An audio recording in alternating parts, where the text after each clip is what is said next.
She read my words out loud, every line, every discovery, and smiled as if they were hers. I didn't flinch. I didn't slam my hands on the table. I just sat there, the hum of the old refrigerator filling the silence, watching her lips move around the sentences I had bled myself dry to write. The clock on the wall ticked to 4:07 p.m. The late afternoon sun poured through the thin curtains, cutting the kitchen into slices of gold and shadow. Dust floated lazily in the light, like tiny ghosts who had seen this scene before. What would you do if your own family stole everything you worked for? Don't click away. This revenge story will keep you hooked until the very last word. Mother leaned in close, nodding, her glasses sliding down her nose. Brilliant, she whispered, pride swelling in her voice. This is the kind of thinking that will put our family name back where it belongs. I wanted to laugh, not the soft kind but the sharp, bitter kind that leaves a scar. Instead, I pressed my palms flat against my thighs and kept my face still. Read that last part again, Mother urged. Her hand rested on my sister's arm, the way she used to rest it on mine before she decided I was the wrong daughter to invest in. My sister cleared her throat and repeated the paragraph. Word for word. My words.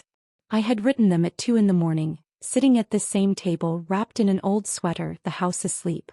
My pen had slipped once, leaving a blot of ink in the corner of the page. I could see it now, faint and smudged, a clue that these pages weren't hers, no matter how smoothly she read them. But Mother didn't notice the blot. She never noticed. She only saw what she wanted, the perfect daughter in the perfect spotlight. I folded my arms, leaning back in the chair. You like it? I asked, keeping my tone light, almost casual. Mother didn't look at me. Of course I like it. It's genius. She has talent in her blood. Her words landed like stones. Talent in her blood.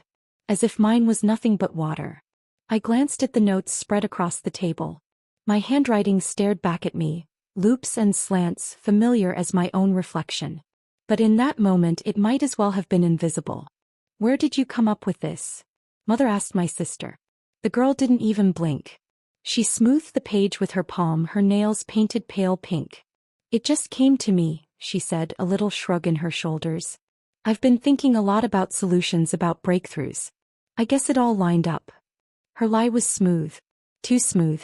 He'd practiced this, I realized. Practiced claiming my voice as her own. I sipped the last of my cold coffee, letting the bitterness coat my tongue. I didn't argue. Not yet. Because unlike them I knew something. A small secret advantage.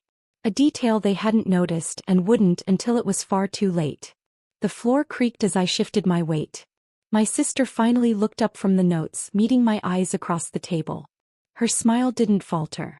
If anything, it widened like she was daring me to speak. I smiled back. Slow. Patient. She didn't know it yet, but every smile has teeth. Remarkable, Mother murmured again, her voice dreamy. We'll need to share this. People must know. The words lit a spark in my chest. Share this. Yes, they would. They'd share it everywhere. My work. My years of trial and error, of sleepless nights and failed attempts, would parade under her name.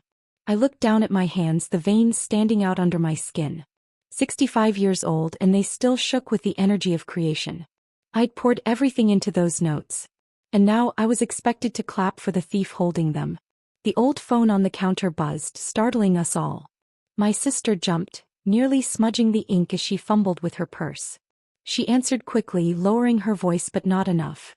Yes, I'll be ready by Saturday, she whispered, turning her back. Yes. I have the material. It's all set. Material. The word hung in the air like smoke. Mother pretended not to eavesdrop, but her lips twitched with pride. She thought her golden daughter was about to shine in public. I stayed quiet. Listening. Memorizing. When my sister hung up, she returned to the table with a smooth composure, sliding the notes into a folder. The folder was red. One I had bought years ago, back when I believed in sharing.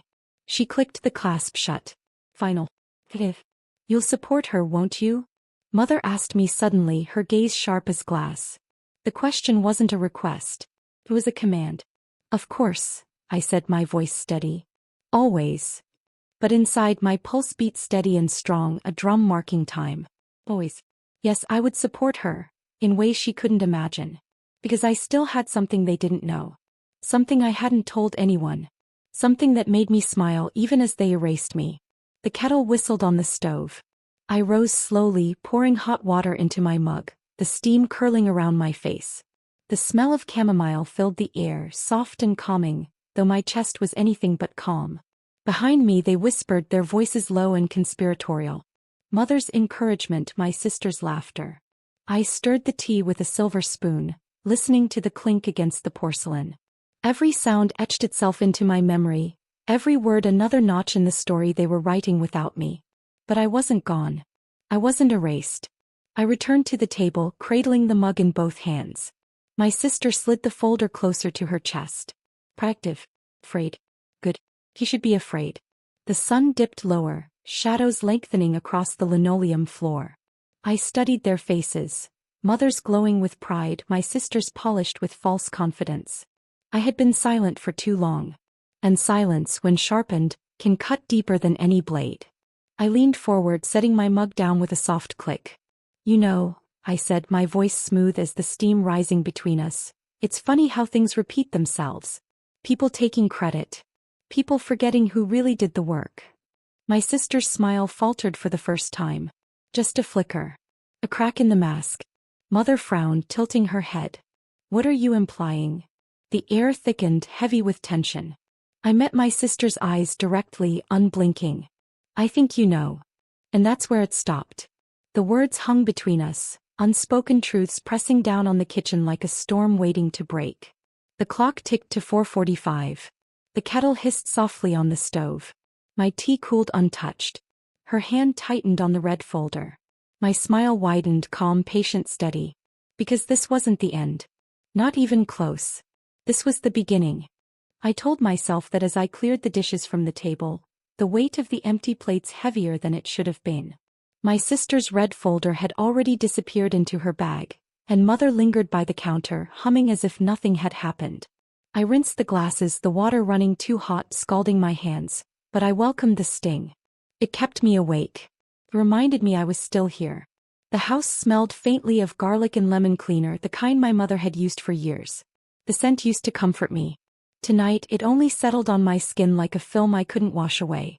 I carried the silence upstairs with me, step by step, the wood groaning under my weight. My sister's laughter floated up from the living room, easy, rehearsed. I paused on the landing, gripping the banister. Each laugh fed the slow fire inside me. I could almost feel it curling through my veins, demanding fuel. But I didn't give them a show. I kept my silence. In my room, I sat at the small desk pressed against the window. The view was nothing more than the neighbor's shed and a strip of dying grass, but it had always been my sanctuary. Tonight, though, the glass reflected my own face back at me. Tired eyes. Thin lips pressed tight. A woman my age should have been past this. Past the need to prove, past the childish sting of being overlooked. And yet I wasn't. I couldn't be. I opened the drawer and pulled out my notebook. The cover was worn soft from years of use, the corners bent. Inside, every page bore my handwriting. Ideas, equations, scribbles crossed out, notes written in the margins. The record of a life lived in shadows. I flipped to the most recent entry. The ink smudge was still fresh, the curve of the letters mine alone. Proof. I traced the lines with my finger, grounding myself. They couldn't erase this no matter how hard they tried. Still, it wasn't enough. Proof without voice is just paper. And my silence had cost me too much already. The next morning I forced myself into routine. Eggs on the skillet, toast in the old metal toaster. The smell of butter filled the kitchen, but my stomach stayed tight. Mother walked in, her robe dragging along the floor. She has a big day coming, she said, pouring herself coffee. You'll be supportive, won't you? It wasn't a question. I slid the plate of eggs across the counter without a word. My silence made her shift, uneasy, though she didn't let it show for long. She carried on about schedules, about how important it was for our family to look strong. Strong. I chewed on the word like a piece of gristle I couldn't swallow.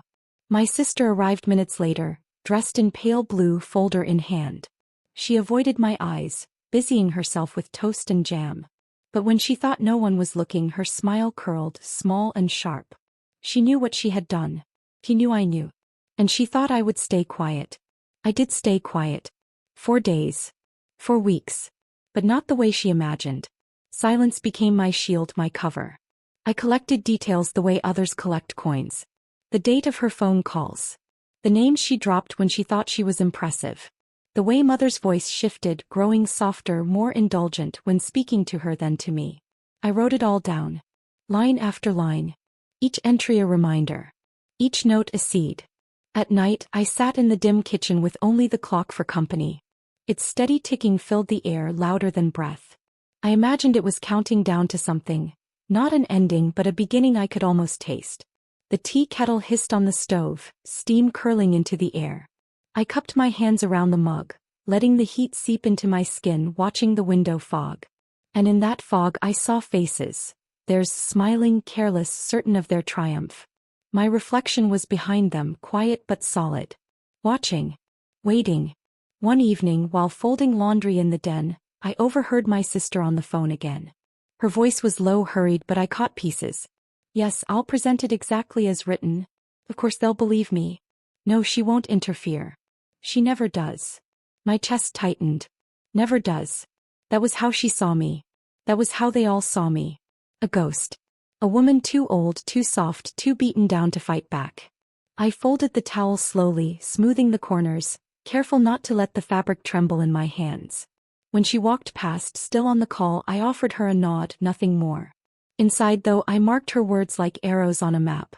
Every sentence she spoke became another reason, another crack in the wall between silence and action. My anger grew in the quiet moments. It grew when I saw my name absent from conversations, when neighbors congratulated my sister at the market, when Mother waved away my attempts to correct them. Oh, she's just helping, she'd say, dismissive. The real brilliance belongs to her sister. I smiled politely each time, though my teeth pressed into my tongue until I tasted iron. They thought silence meant weakness. They thought my calm was surrender. But silence has layers. Mine was not hollow. Mine was full. Full of memory. Full of careful planning. The fire inside me never roared. It smoldered. Controlled. That was the difference. At my age, you learn patience. You learn that storms don't need thunder to destroy. Sometimes steady rain erodes stone better than any flood. So I let them laugh. I let them plan. I let them parade my work around like a costume they could wear. And I took notes. Always notes. I began arranging the pages differently, clipping articles, saving drafts of old letters.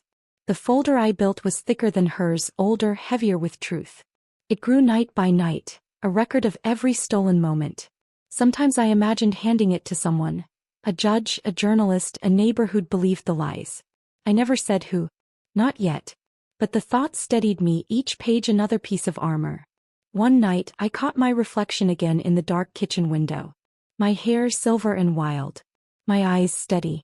I didn't see a ghost. I didn't see the woman they dismissed. I saw someone waiting. Someone shaping her silence into something sharp. The clock ticked past midnight.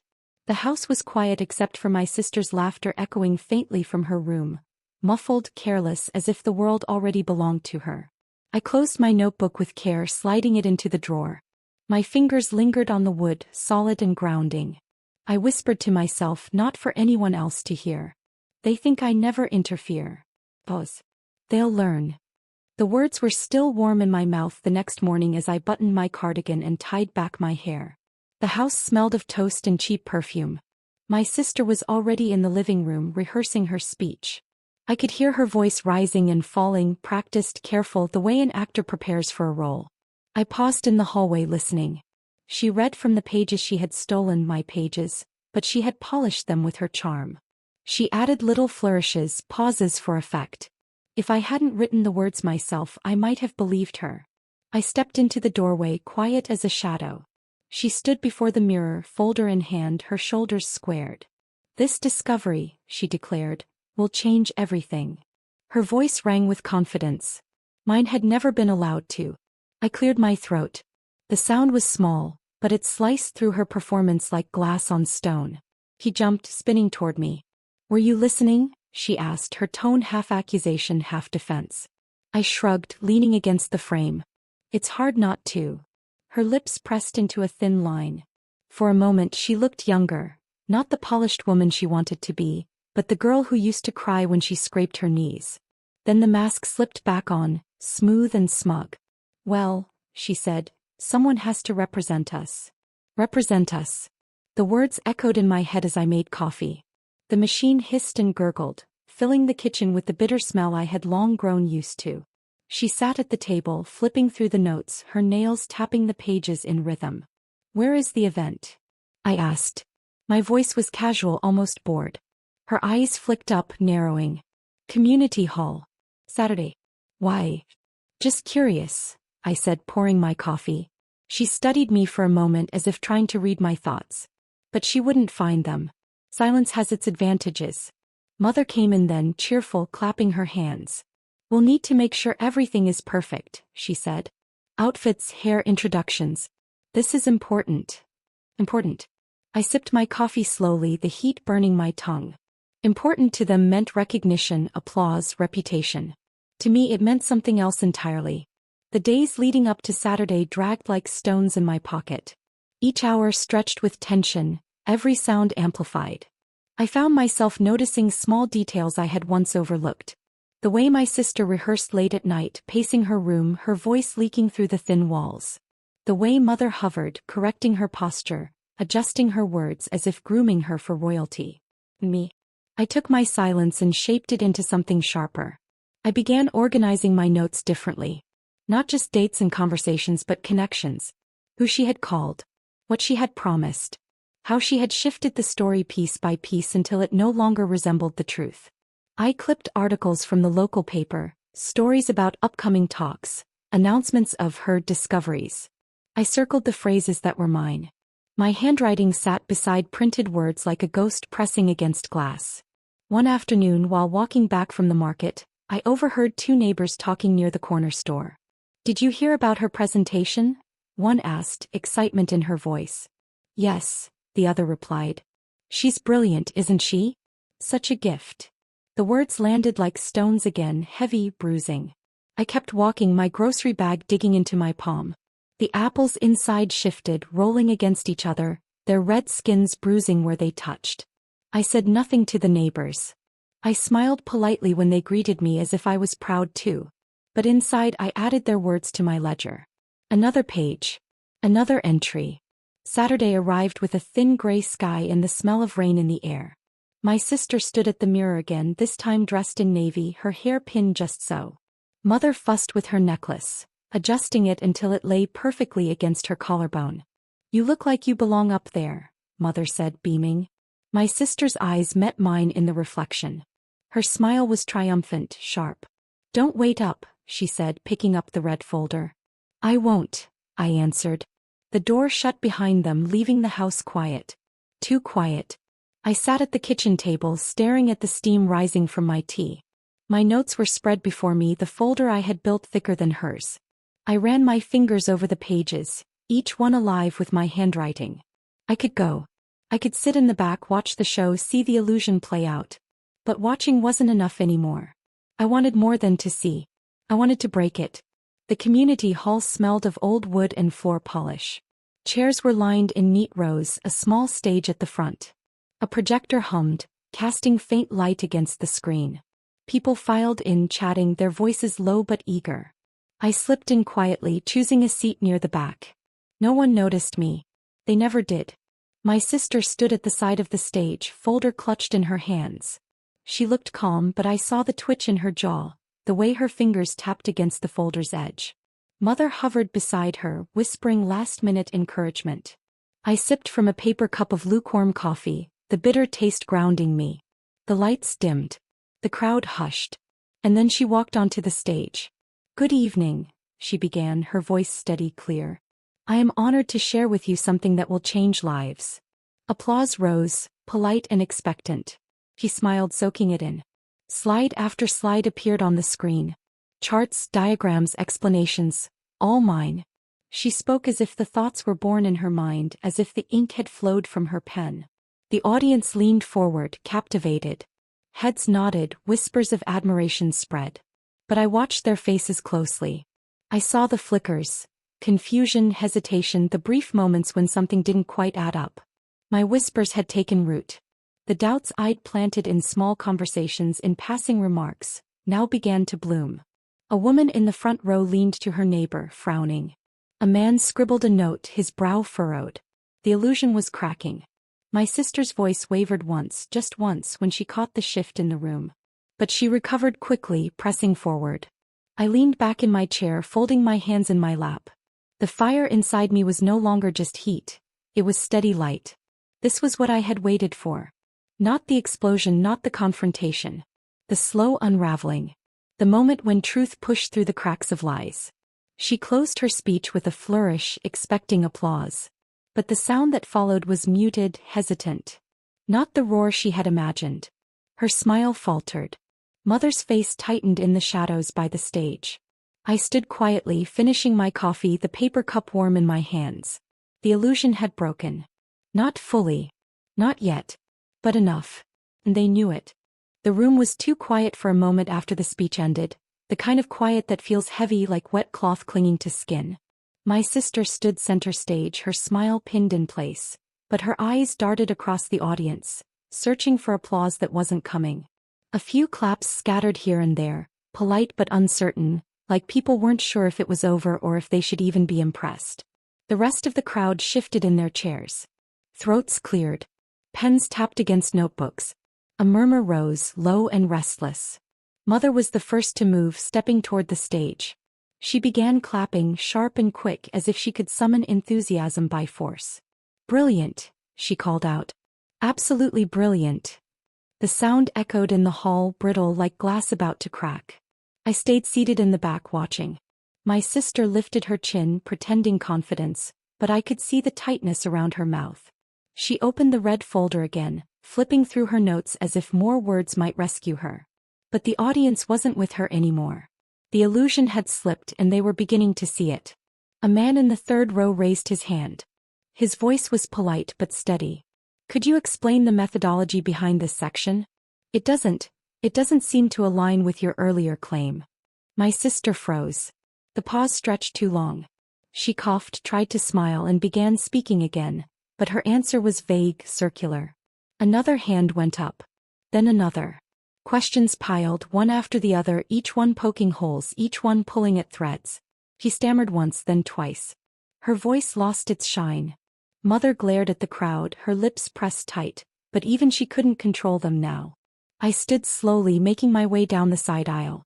The old wood floor creaked under my shoes, each step deliberate, unhurried. I could feel eyes turning toward me, curious. I reached the front row and stopped. The lights from the stage cast long shadows, half hiding my face. "Would you like me to explain?" I asked, my voice calm even. My sister's head snapped toward me, eyes wide. Mother stiffened, her hand halfway raised as if to stop me. The room went silent again, but this silence was different. Sharper, expectant. I walked up the steps to the stage. My sister tried to block me, clutching the folder against her chest, but I didn't need it. My hands were empty. My voice was enough. I turned toward the audience. "These results weren't hers," I said simply. "They were mine." Gasps rippled through the hall, quick and sharp. My sister whispered my name like a warning, but I didn't stop. I spoke slowly, clearly, explaining each point the way I had lived it. The late nights, the endless trials, the mistakes corrected, the notes carefully written. I described the details she couldn't, the steps she didn't know because she had never been there. The audience leaned forward. Their pens scribbled again, but now it was my words they chased. Their nods returned, not for her but for me. My sister's face crumbled. Mother's hand dropped to her side. "You're lying," my sister hissed, her voice shaking. She tried to laugh, but it came out brittle. "She's just bitter. She always." "Show them your notes," I interrupted. My tone wasn't loud, but it cut through her excuses. She hugged the red folder tighter. "Go on," I pressed. "Show them." The crowd's eyes shifted to her. The weight of their stares pressed down. Her hands trembled. Finally, she opened the folder. The pages inside bore my handwriting. The loops, the smudges, the margins filled with corrections only I would make. The silence that followed was heavier than any shout. Mother stepped forward then, her face pale, her mouth pressed tight. "This isn't the place," she said sharply. "This is a family matter." "No," I said, turning toward her. "This is a matter of truth." The words landed between us like stones. For decades she had dismissed me, erased me, chosen her favorite daughter to hold the crown. Now the crown was slipping and she wanted to hide it away. But I wouldn't let her. You taught me to be silent, I said, my voice firm. But silence doesn't erase the truth. It only delays it. Mother's eyes burned with anger, but she had no words left. The audience began to murmur again, louder this time. Not confusion but realization. Their voices rose, blending into a tide of judgment that neither my sister nor my mother could stop. My sister's tears came then, smudging her mascara, staining her cheeks. She tried to speak but her voice broke. Mother reached for her, but even that gesture looked hollow now, stripped of its power. I stood tall, breathing steady, the weight in my chest finally loosening. For once I wasn't the ghost in the corner. I wasn't the shadow. I was the truth standing in plain sight. The questions came faster now, directed at me. I answered them one by one, patient, thorough. Every explanation was another nail in the coffin of their illusion. My sister slumped in her chair, defeated. Mother stared straight ahead, unblinking, her pride collapsing like ash in her hands. I almost pitied them. Almost. But pity couldn't erase what they had done. It couldn't erase the years of dismissal, the theft of my voice, the erasure of my name. The hall smelled faintly of dust and floor polish, but to me it smelled like smoke. The smoke of something burning down. Their legacy.